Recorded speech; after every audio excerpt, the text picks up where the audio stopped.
योगी 2.0 में क्या सब कुछ ठीक नहीं चल रहा है? तबादलों को लेकर उठ रहे सवालों के बीच चर्चा तब और तेज हो गई जब मंत्री जी के इस्तीफे की खबर घूमने लगी।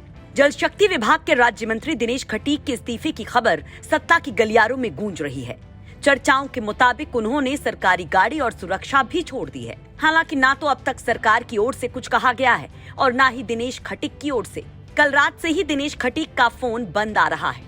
माना जा रहा है कि दिनेश खटीक अपनी अनदेखी से नाराज हैं। अब तक विभाग में काम का बंटवारा न होना सबसे बड़ी वजह माना जा रहा है। सूत्रों का दावा है कि काम का बंटवारा न होने से नाराज दिनेश खटीक ने सीएम योगी आदित्यनाथ को चिट्ठी भी लिखी थी। वो मंगलवार को यूपी कैबिनेट की बैठक में जब शामिल नहीं हुए तो उसके बाद चर्चाएं और तेज हो गईं।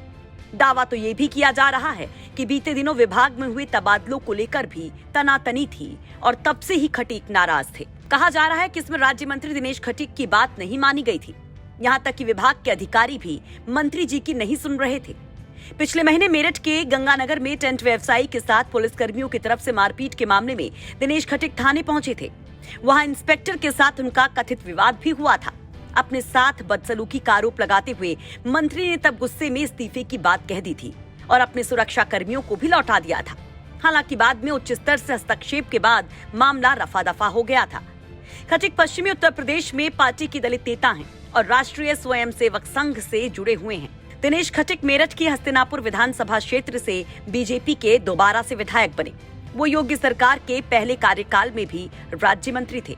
इस बार उन्हें कैबिनेट मंत्री स्वतंत्र देव सिंह के साथ जल शक्ति विभाग की जिम्मेदारी दी गई।